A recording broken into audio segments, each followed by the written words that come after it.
What's going on, guys? Josh from soccerreviewsforyou.com bringing you a video today to share with you 3 tips that will help you score more free kicks. By the way, if you guys enjoy these tips videos, be sure to support the video with a like. That lets me know that you want to see more. Free kicks are unquestionably one of the most fun aspects of the game. Everyone likes taking them, everyone likes practicing them. It's probably the most commonly practiced skill when it comes to just individual practices as well as just practicing in small groups.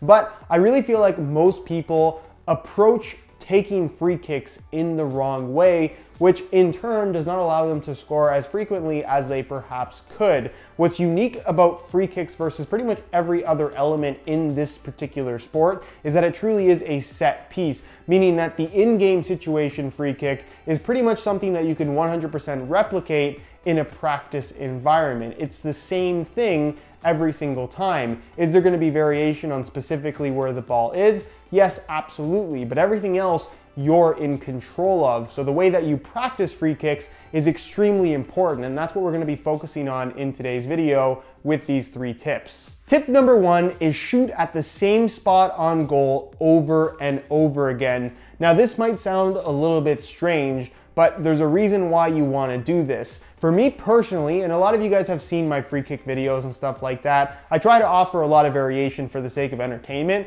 But if you're asking me to step up in a free kick situation and attempt to score a goal, I can already tell you right now, regardless of where the wall is, regardless of where the goalie is positioned, I'm going to shoot at the top right corner of the net. For me, that is my favorite spot to shoot at. That's the spot where I feel most confident. That's the spot where I feel the most consistent. And consistency is really the key here. Now, we talked about how a free kick is a set piece. It's a situation that you're in control of. And I guess what I'm saying sounds counterintuitive because normally you would be taught to kind of be able to adjust to any situation, especially when it comes to shooting the ball. Right foot, left foot, high or low, pick your spot inside of the net. Obviously, if the ball is moving or stationary, you want to be able to react to every situation, and that's fine. I'm not saying that you should never practice shooting at a spot on the net that you're not comfortable with, but when you're controlling the environment, when you're given a set piece opportunity, you want to give yourself the best opportunity to score. So if that means practicing hitting the exact same spot and getting as consistent as possible at hitting that particular spot,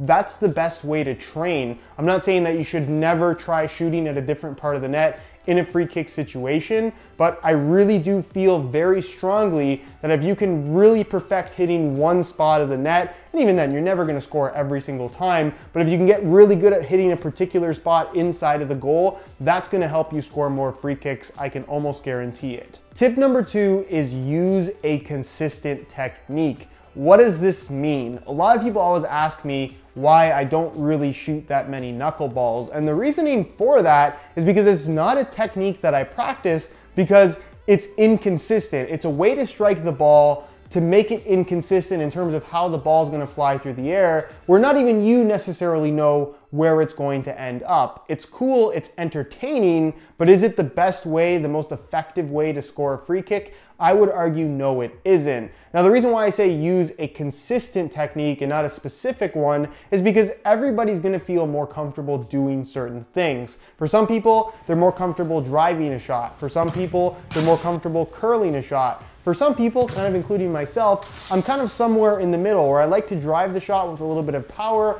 but I also like to add a little bit of curl into it when I am trying to hit that top right corner, like I talked about during tip number 1. It really is a matter of feeling out what is comfortable for you, picking a spot that you feel like you can most consistently hit or a spot that you're more comfortable shooting at, and then again, practicing that over and over again until you get more consistent. So when it does come to that in-game situation that you practice so much in training, you're going to have a much higher chance of scoring. So I'm not saying you shouldn't practice knuckleballs. I'm not saying it isn't a viable technique to score goals. I'm just saying that I don't think it's the most consistent technique versus driving the ball or curling the ball or something in between. All I'm getting at here is practice a specific style of shot at a specific style part of the net over and over again to try and get as consistent as possible. Tip number 3 is to practice with the same ball that you would use in a game. Now this might sound weird because it has nothing to do with skill or technique. It's actually an equipment related tip.